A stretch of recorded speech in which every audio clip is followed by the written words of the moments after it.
Hello, Lena. Hello, Roberta. Welcome. We had a little bit of technical issues, but we're starting the session now. As we wait for people to connect, if you can just take a few minutes to introduce yourself in the chat with your name, organization, and where you are connecting from.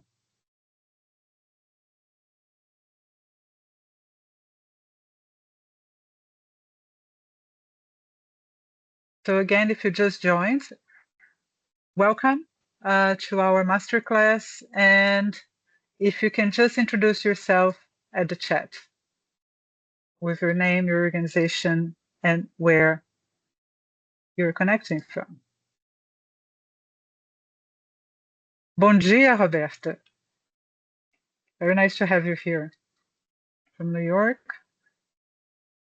It's great. Hi, Lina. Rafael, very nice to see you here too.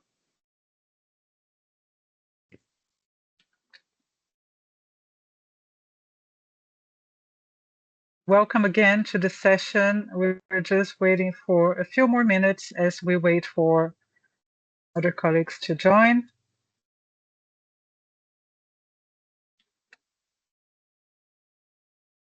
Hi, Rafia. Very nice to have you here.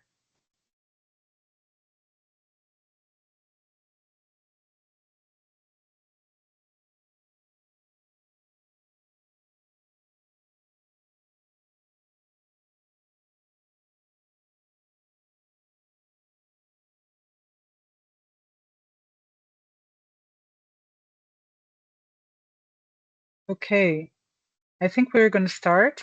So welcome everybody. Thanks for joining us in this masterclass on the Innovation Toolkit in Action, which has been co-organized by the UN System Staff College and IFAD. My name is Juliana Ribeiro, and I lead the Hub for UN Transformation here at the college.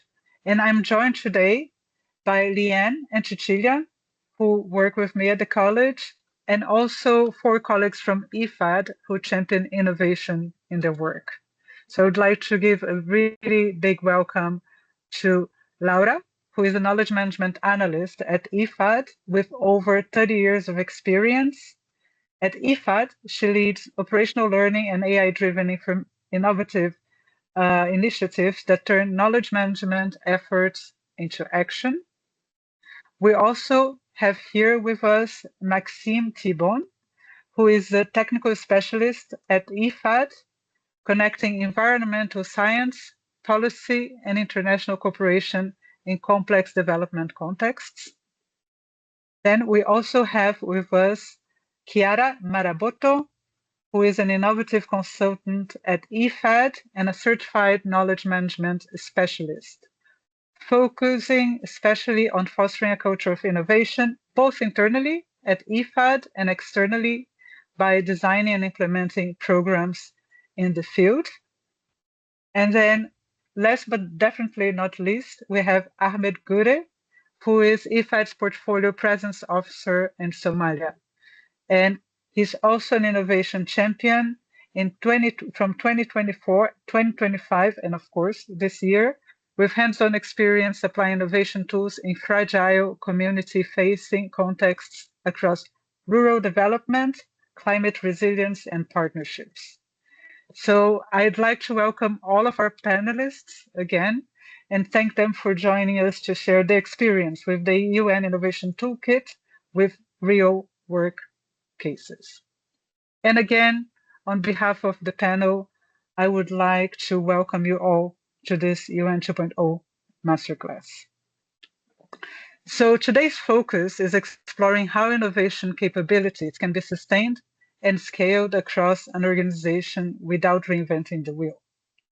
We'll do that by discussing with IFAD colleagues about their experience with the UN Innovation Toolkit, hence by providing you with a concrete tool to put UN 2.0 in action, based also on the cases that our colleagues will share. Before we do that, we would like to hear from your own experience with a very short exercise. So you have here on your screen a QR code. So please use your phone cameras to access the page, or you can actually use the link that Liam just put on the chat with the code that's also on the screen. And within the Mentimeter, you see that right now innovation to me means ... Please tell us what innovation means to you. And please keep in mind that all that you share is anonymous.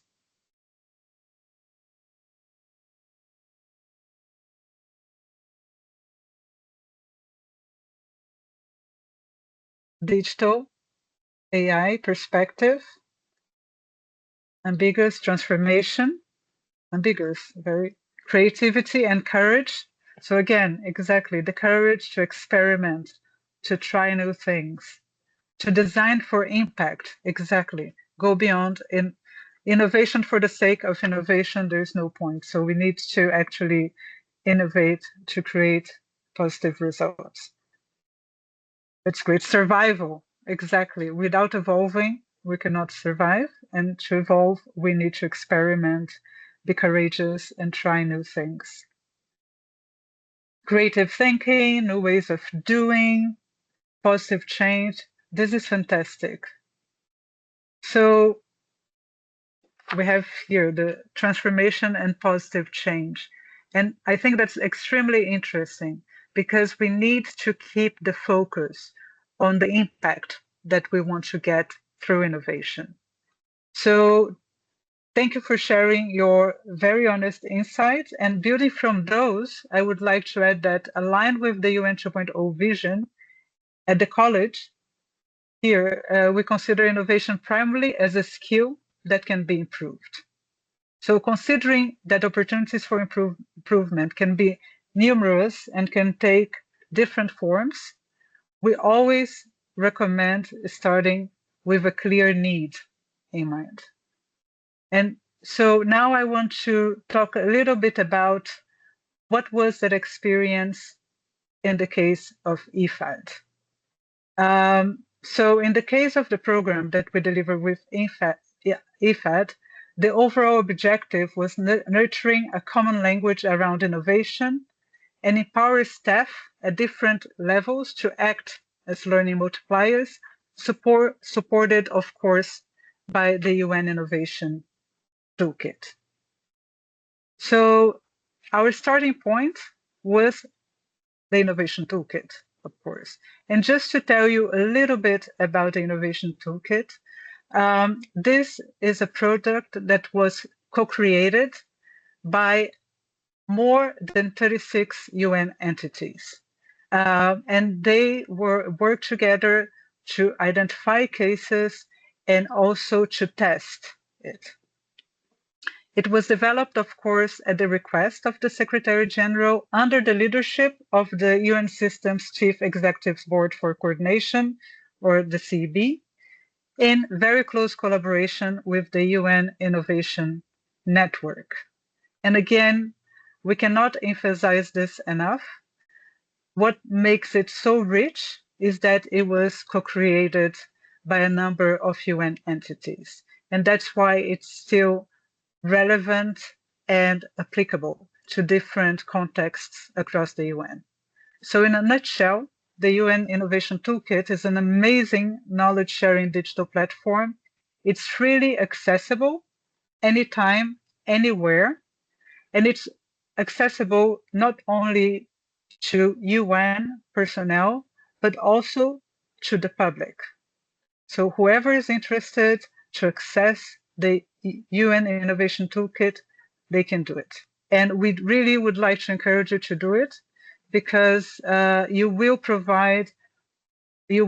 find quite practical tools that you can use and apply to your work, no matter what role or context or level you are. So how does it do it? Just to tell you a little bit more about the toolkit.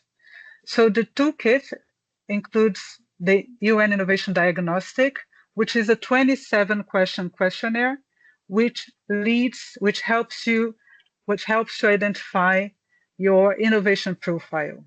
And based on your innovation profile, which provides an overview of the innovation strengths and areas for improvement, and helps you identify which of the 21 tools that exist in the toolkit you could, and it's likely that you would, start with. Okay, so there are 21 tools, but so you're not overwhelmed, there's the diagnostic that actually helps you to get started on this.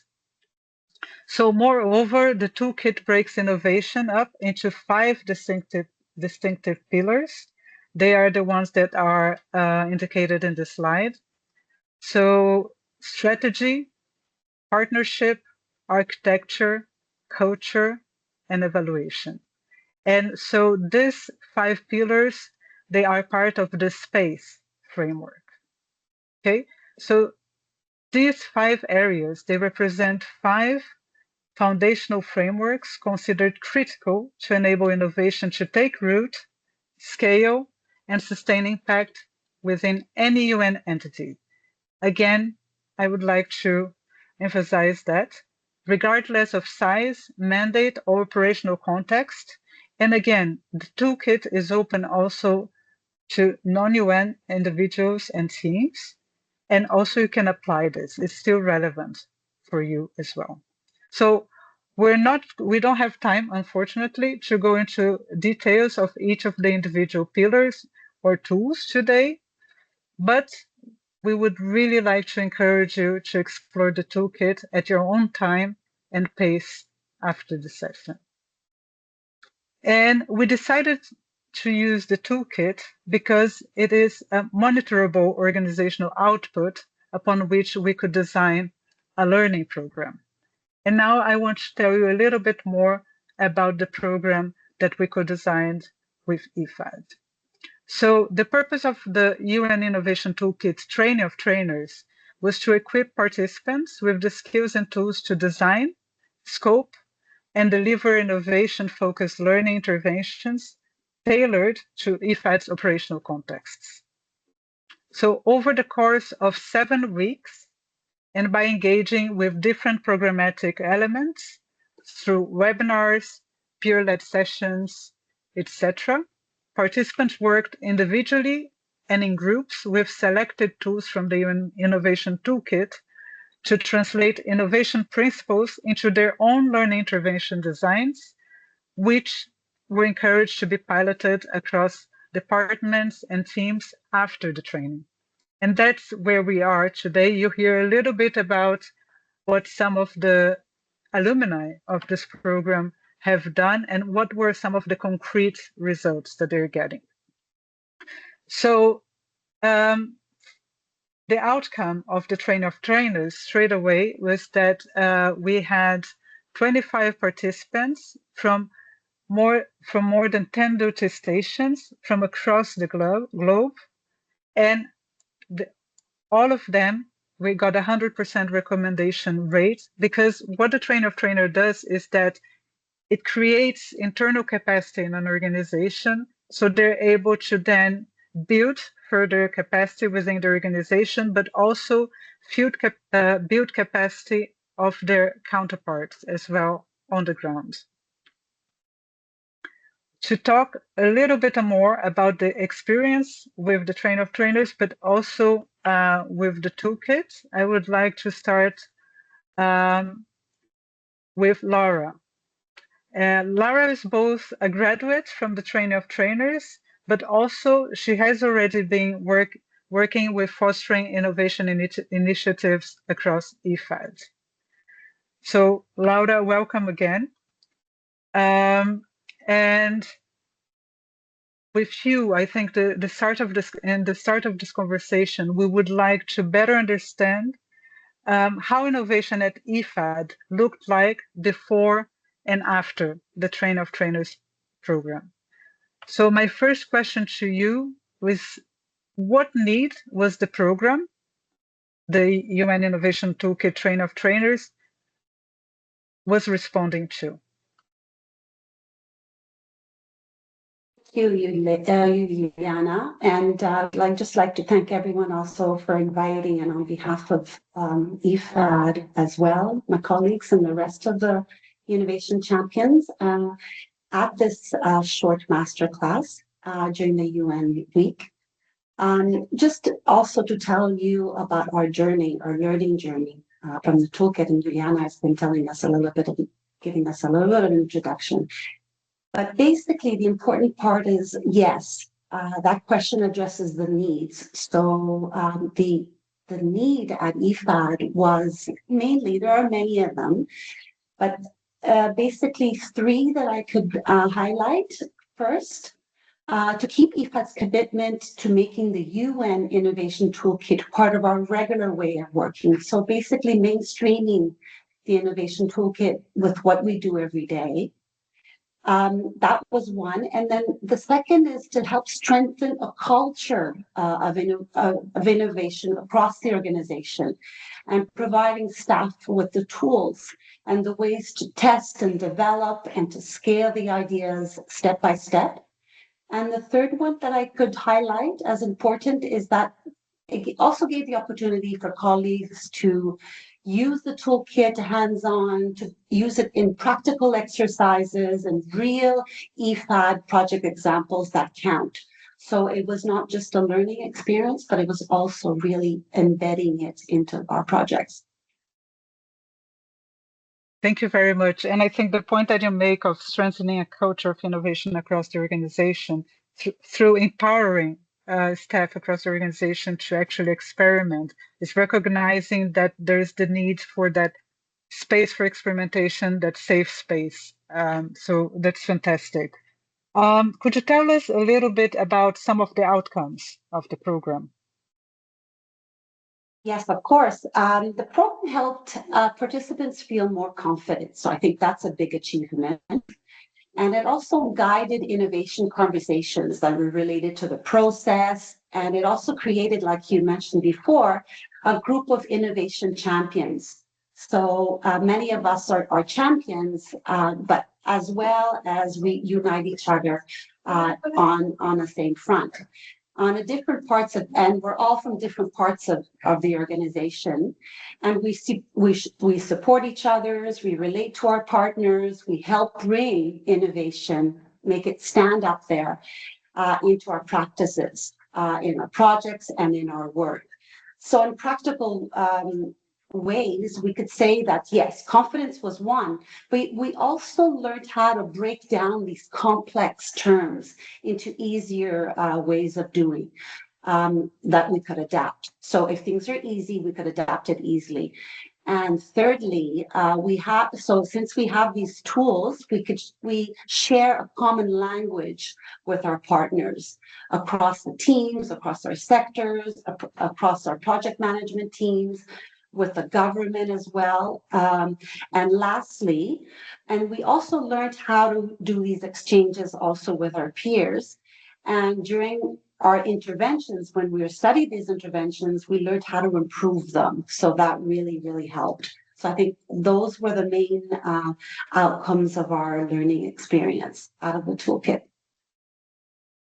Thank you, Laura. That's really good. I just want to really say that it's incredible also how you guys have used the toolkit also to provide not only to build internal capacity, but also build capacity with your counterparts at the country level, at the regional level.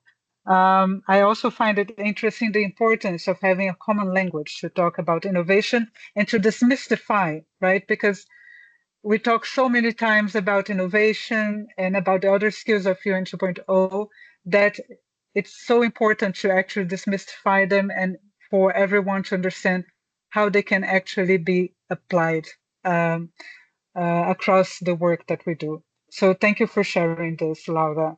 I would like now actually to go to shift the conversation to Maxim, Chiara, and Ahmed to talk a little bit more about how they have experienced the Innovation Toolkit but also how they have applied the toolkit into their work.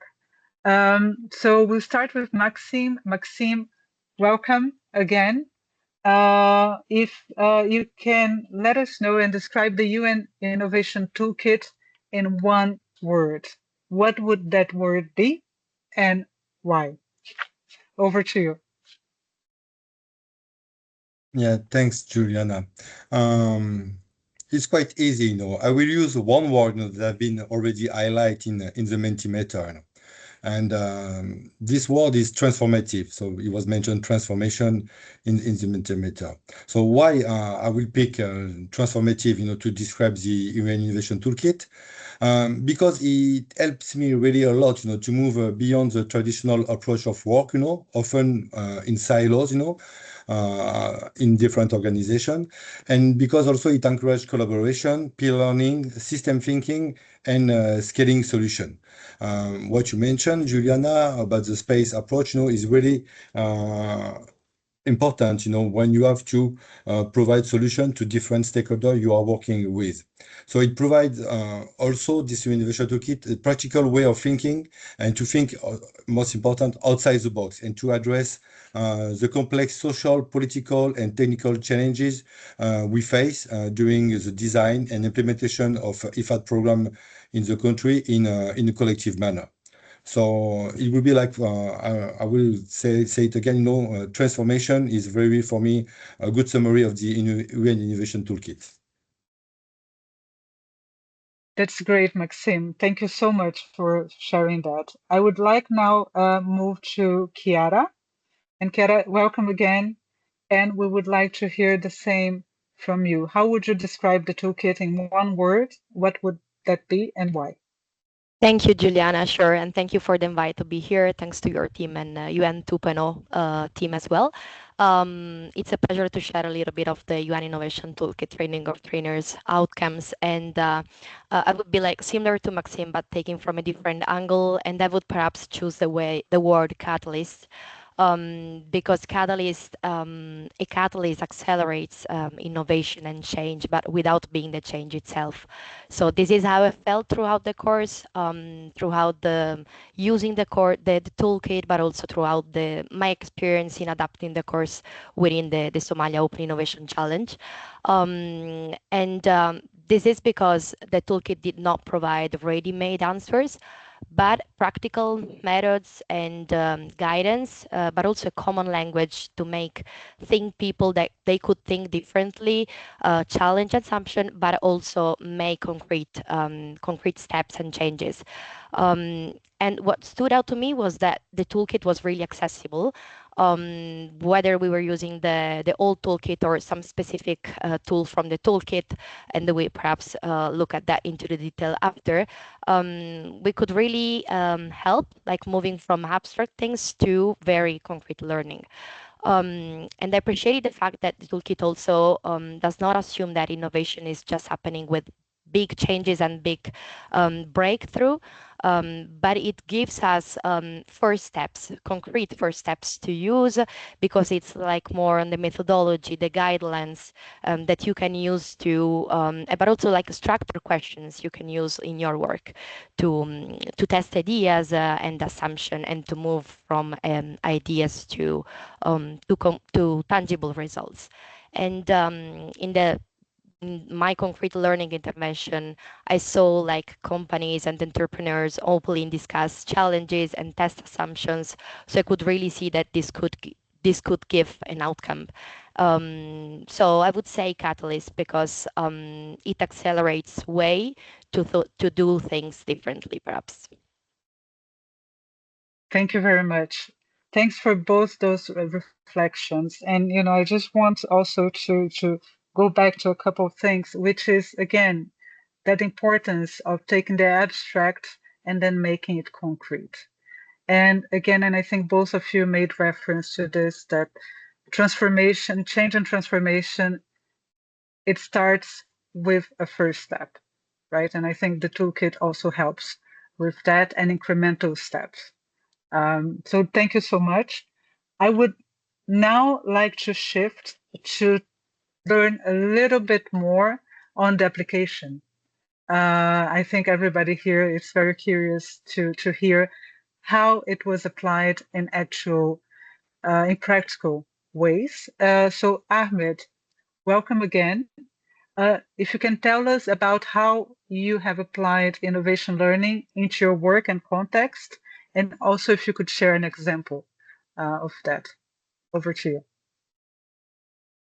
Thank you very much, Juliana, and that's really a great question.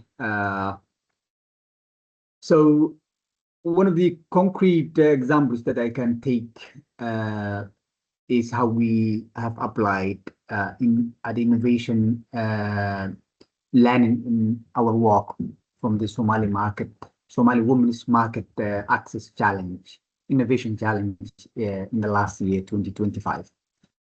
Basically, it was a joint initiative that brought together the government development partners led by IFAD and the entrepreneurs. So we have aimed to support the women entrepreneurs in strengthening on market access and growing their businesses, while also creating an opportunity to test innovative approaches in a real operational setting. So therefore, it was for me a great opportunity to put into a practice on what we have learned during the United Nations Innovation Toolkit Training of Trainers program. So together with my colleague Chiara Maraboto, we have designed and facilitated an innovation lab during the bootcamp in the last year, December 2025. We have introduced the participants as selected methods from the UN Innovation Toolkits and use elements of the Space Pillars framework to guide the discussions around the innovation, problem solving, and experimentation. One of the main tools that we have focused was on embracing failure tool, whereby we have invited all participants to think about different types of failures that they may experience or may face that can occur when developing a business idea. With much in-depth discussions, on different ideas we have discussed on all the simple and the higher mistakes, calculated risks, appalled experience, and what the tool refers as aha moments. And in all those situations, something unexpectedly feel deeper understanding of a challenge or an opportunity. So we working in groups. All participants reflect on all the barriers related to the women's markets and in Somalia, and identified assumptions, that underpin all their proposed solutions. They explored on all what could potentially go wrong, why it may happen, and so on and so forth. So basically, the objective was not to focus on failure itself, but to improve the quality of the decision making, as we often say, innovation. In innovation, failure itself is information, and the earlier we learn from what does not work well, the stronger and more effective our solutions will become as we go forward. So the results were very tangible and concrete. And in a nutshell, I would say all those experience has confirmed that the innovation tools are most effective when participants can immediately apply them in the real challenge and context that they are facing. And it also demonstrated that how innovation can help to create a culture where experimentation, reflection, and learning become part of everyday practice in our portfolio. Thank you. Thank you so much for sharing this. And I really love what you said, that it's, failure is information. It's a data set. It's part of learning. And also that, the human, the user needs to be at the center of it, right? So we need to identify also obstacles and enablers. And the way to do it is to engage and bring them into the process. And sometimes this might sound very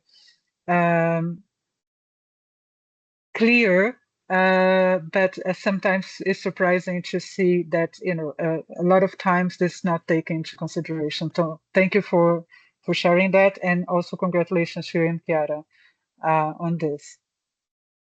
Maxime, I would like to go back to you and ask the same question. If you can tell us about how you have applied innovation learning to your work and context, and also sharing an example of that.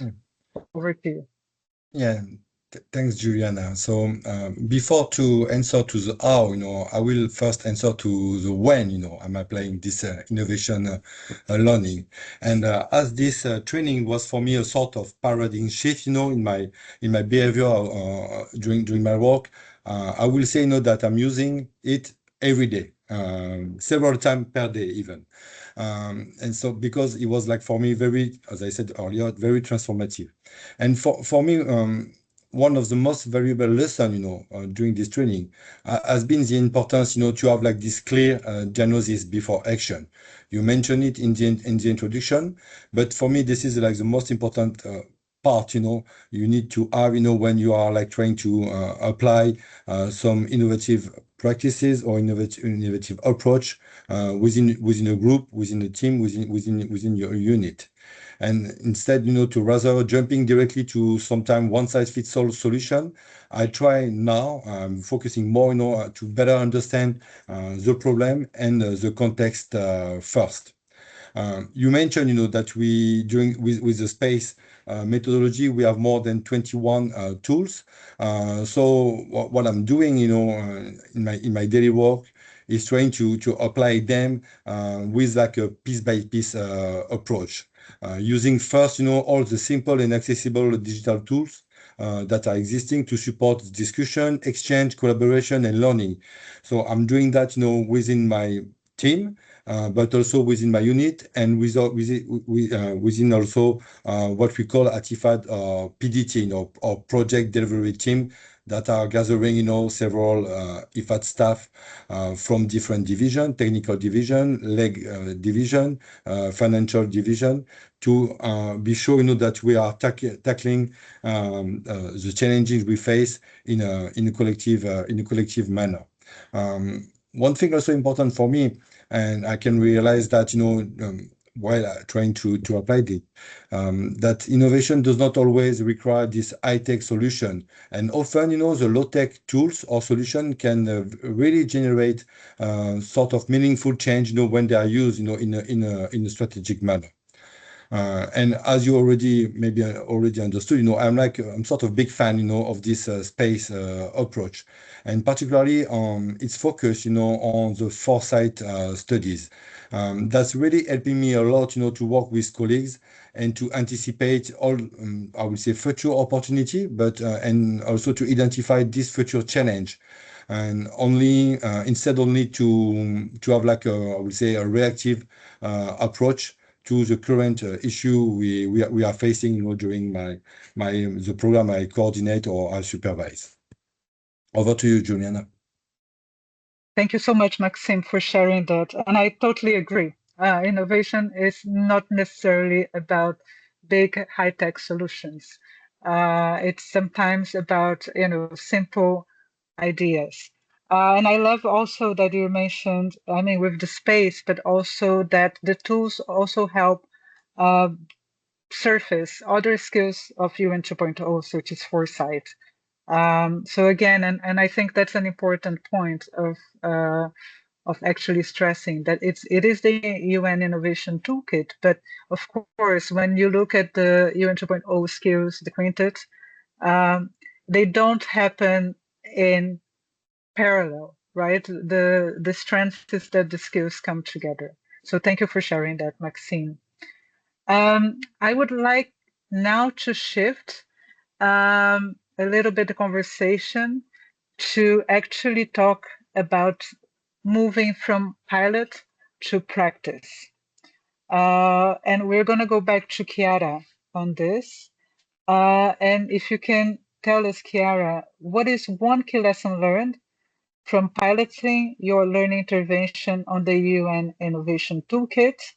Yeah, and if you can also kind of, you and Ahmed work together, but also give us a little bit context as well as you're going through it. Thank you.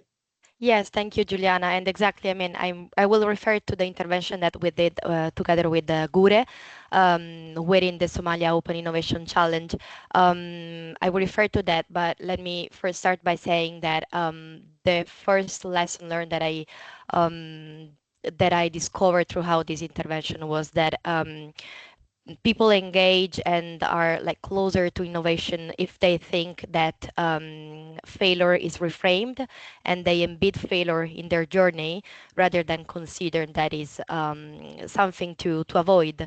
And why failure? Because me and Gure did the learning intervention during the boot camp to the 10 companies participating at the Somalia Open Innovation Challenge. And this was an innovation lab where we played with a specific tool from the toolkit, which was the embracing failure one. And this was particularly telling in a project like an Open Innovation Challenge because entrepreneurs need to embed failure in their work. This is important because entrepreneurs sometimes think that they have only to speak about the strengths and the success of their ideas. They pitch their ideas to show that it's perfect, while they have to consider that also there are risks, assumptions, and weaknesses they have to consider in their journey. And through that exercise, as Gure said before, participants explore different types of failures. So from the major ones, operational mistakes, to any sort of risks or experiment. They work in group. They identify what could go wrong, what could be the proposed solution, and also analyze why those failures occur and discuss how could they learn out of the risks and the challenges. So the lessons learned, what surprised me is how quickly they shifted in the conversation. So they began to see failure not as a negative outcome, but they treat that as a valuable information or something they had to consider and embed in their journey of the startup creation. Because at the end, it was an open innovation challenge where participants needed to test and refine their solution. And because this is an open innovation challenge, it also created a way and the time for peer learning, because at the end, I mean, learning from the others, speaking about every failure, it could create some examples to show everyone had challenges and risks to consider in their startup creation. But also to me and to Gure, we thought that it also helped lowering the expectations from the participants throughout the Open Innovation Challenge. And in a project like this one, it could be really important. And perhaps another point would be the importance of systematically reflecting on what could go wrong before implementation. Again, in a project like this one, it's important to consider obstacles early and to consider that we have to anticipate challenges and not consider that they are not coming in the journey. And so the result at the end was a different mindset. And we looked at how participants shifted from their mindset from thinking that they had to present ideas perfectly to, okay, there's this challenge, how can we test this early? So this is basically in a nutshell that, as you said before, Juliana, perhaps it's not like innovation should be brilliant ideas, but like creating more safe spaces to consider and to experiment. And over to you. This is incredible. And I would like to congratulate you and Ahmed for creating that space where you proved that there is a shift when you have that. So thank you for sharing that, Chiara. Maxime, again, reflecting on your experience with the teams, on how you have applied and piloted your learning intervention or your learning practice on innovation, what is one key lesson learned that you have? Over to you. Yeah, I will say that that innovation starts first with people. It's important. For me, this is the most important thing. Um, After the diagnosis, we already talked about that, which is quite important. I also learned, that successful innovation or approaches, require also a significant preparatory work, based, of course, on the diagnosis. And so it's not only you have a diagnosis and you will select you will select a tool and it will work, In the context of the Green Wall initiative I'm working on, this Green Wall is a regional land restoration initiative in the Sahel, gathering a broad range of technical and political partners. With not everybody has the same vision of work. So for me, it was like a perfect case, to apply several tools of the UN Innovation Toolkit. And as I said, we need, if you want to have like a successful approach, you need to really do this preparatory work, and it includes, the selection of the right tool for the right audience and also the objective. And of course, the toolkit offer different methods, but choosing the one, the most appropriate is very critical. You can start, with a icebreaker. So we got a lot of training on that, and this activity are very important because they are creating trust and openness, and these two parts, are very essential, to engage the participant. Also choosing the question, you want to be tackled, by the participant is quite important. Of course, this is based on the diagnosis, but choosing this question, doing this like this on work, as you are the coordinator is very critical also. As an example, for one intervention I did, on climate finance during the last Green Wall Week in Djibouti, I made several partners to work on a specific question. And the question was like, what does the Green Wall Initiative success looks like, in 2030 and beyond, and why? And I use, I use a tool from the toolkit. I try to adapt it to the specific context, and it was very successful. It made the people, to really have a reflexive approach on what they were doing, and after trying to exchange, with the other participant, to really create a way forward, on how to, I will say, better integrate climate finance in their philosophy of work. But as I said also earlier, most important also is not only tools, you have to use, it's about the mindset. So you really need to find a way, to build curiosity, openness, and willingness to experiment. For all the participants, all the future trainee we might have, as trainer. Over to you, Juliana. Thank you so much, Maxime, for sharing that. And I think from what I heard from you guys so far, it's about people, which can be peers, partners, teams, those we serve. So really kind of bringing that together, the safety that needs to be created, and to experiment, right? And I think also start somewhere, and I think that's where the toolkit is a really brilliant tool to start with, to demystify, where to start. We have one final round of questions, and then we're going to open up to those who are here with us. So Ahmed, back to you. Looking ahead, what are the next steps for your pilot?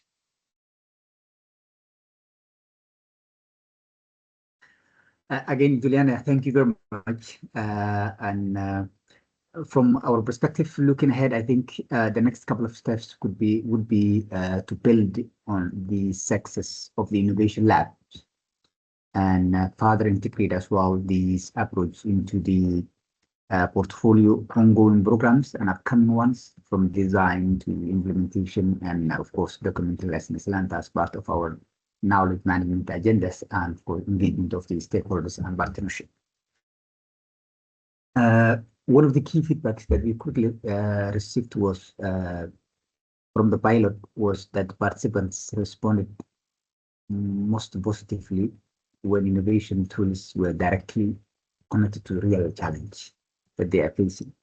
So based on this feedback and based on our own reflection as well, one priority could be to refine all the learning materials and exercises that we so that they can become even more practical, adaptable, and relevant to the different audience and contexts related to our both portfolio level and as well as IFAD level. On the other hand, I think strengthening the facilitation capacity would be necessary as part of plans going forward, so innovation can become more sustainable, when it's not relied on just like small number. So, having common language, having a pool of different people with expertise of innovation makes life and figuring out problems very much easier. And we therefore see value in supporting additional maybe colleagues or partners to familiarize that language as we go forward. We also have an opportunities to integrate all some selected tools from the toolkit into the other activities, whether it's a design stage, whether it's ways that we can teach the teams just like on approach that they can connect on lessons learned in different ways from the ground. Ways forward that they can build on their experience to have better. So from knowledge sharing events to partnership discussions, and the objective is not to introduce additional process, but to strengthen how we identify challenges and test the assumptions, learn from the experience, and design better as we move forward. Because of as we go forward, if the data and the information that we receive didn't make it change or make it better on our decision making, and wouldn't make any sense. That's why it makes sense knowledge management and communication in the aspect of or the connection with the innovation. So I think the other colleagues have mentioned we are also looking forward to see more teams are using on shared innovation language, more structured approach to solve their problems, and a strong collaboration between the partners. In a nutshell, I think I can say next steps are more on embedding these tools into ongoing program delivery and creating more opportunities for the people to apply them in their day-to-day work. Thank you. Thank you so much, Ahmed. And now I would like to move on to Maxime with the same question. Looking ahead, Maxime, what are the next steps for you? Thanks, Juliana. So on my side, I can see opportunity at several levels. First of all, within the Green World program, we manage at IFAD. We will, with the team in Dakar, we will continue to explore opportunity to integrate all these innovation approaches into the planning of activity and into the implementation processes.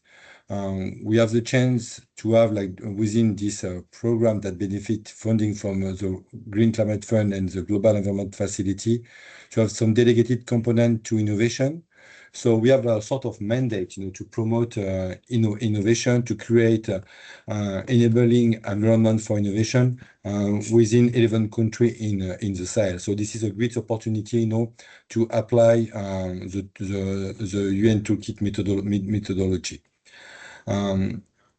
Still with the GGW, the Green Renewal Initiative context, I mentioned that it gathers several national, regional, international partners, and we have already with them, a sort of agreement to strengthen collaboration and identify scalable solutions, to accelerate implementation.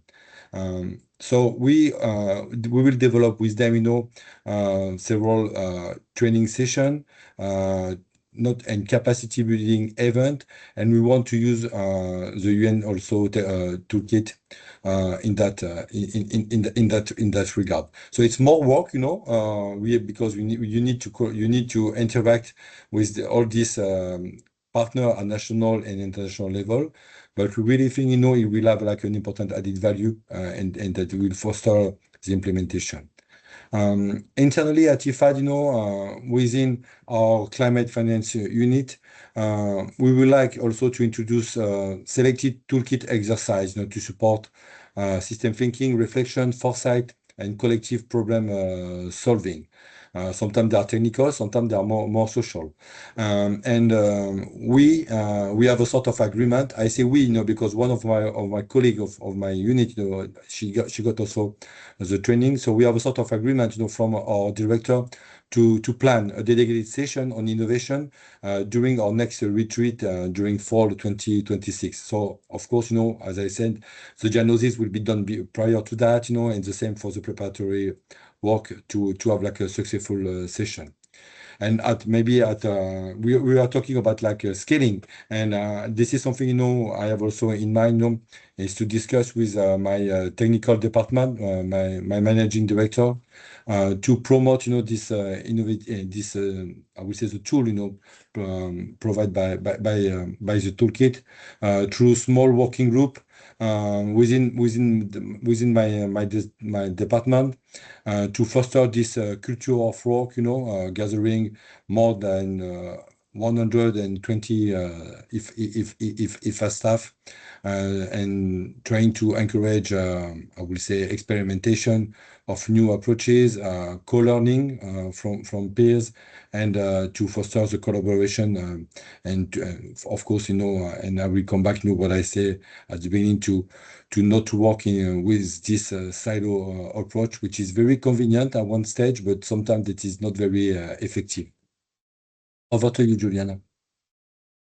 Thank you so much. And from that final round, before we open, I hear a lot of lessons and next steps, but I love the point on knowledge management and communication, and kind of the more teams work with the toolkit, how to share that, how to improve also practices as well. And also the multiplier effect, Maxime, also that you mentioned with external partners, but also within the organization. So thank you very much. We have 4 minutes left, but we have one question under the Q&A. And I just want to pose for the three of you. So the question is there any on-field project that's completely done after using the tool? For example, after we use the tool, how are the results shown in reality, not in the digital perspective?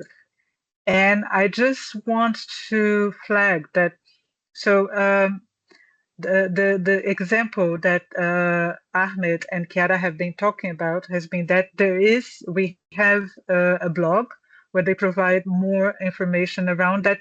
But since we have a few minutes left, Chiara or Ahmed, can you tell us a little bit more about the outcomes of your project? Thank you, Juliana, also for reframing the question, because I couldn't see the question in the Q&A section.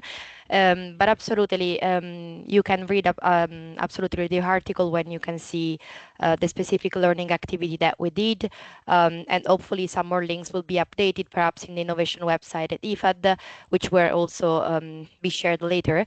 But the things that we referred to was the specific learning activity within the an Open Innovation Challenge happening at a regional level, and specifically for Somalia. And that received a lot of outcomes, which I think we discussed before, but it's more about, since the learning activity was on embracing failure tool, was really on how to embed, as basically we got different entrepreneurs in the Open Innovation Challenge, how to embed all the different challenges and risks you can encounter throughout the challenge and throughout the creation of a startup at the end in the challenge itself. And this generated a lot of outcomes. So we created the quick tools and cards for participants who played in. They played with those tools, and in groups they reflected on the outcomes. Of course, this is part of a very bigger project, which is the Open Innovation Challenge. You can check the information on the link, and of course the challenges are not those ones only on throughout the learning intervention, but are the ones that the entrepreneurs are facing throughout the big picture of the Open Innovation Challenge. I hope that replied to the question, and over to you, Juliana, or Gure, to complement, please. I have nothing to add. Thank you very much. You elaborated excellent. Thank you very much, Chiara. Thank you. Thank you very much, Chiara. Again, Liane has shared quite a few links on the chat, and including in those links is the blog that Chiara and Ahmed they've put together on their experience, which actually provides details, much more details than what we have time, unfortunately, to share today. We came to the end of the session. So, what we wanted to do is to share the UN Innovation Toolkit and some practical experience on how it has been applied, because we believe it should be a helpful tool to help UN teams and other teams to move from innovation aspirations to structured experimentation, from innovation by accident to innovation by design.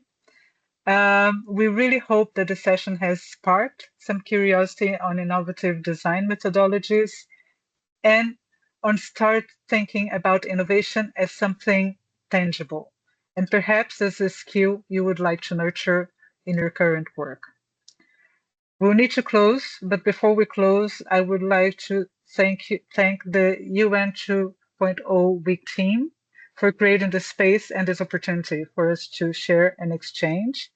Also, a big thank you for IFAD for the partnership and the commitment and engagement during and after the train of trainers that we did together. And of course, to all of you who attended the session and stayed with you for your time and curiosity. So again, if you don't know where to start, go to the toolkit. If you would like to know more about it, please don't hesitate in contacting us at the college. And wishing you a very good rest of the day and a very good rest of the UN 2.0 week. Thank you very much, everybody. Thank you, everyone. Thank you. Thank you.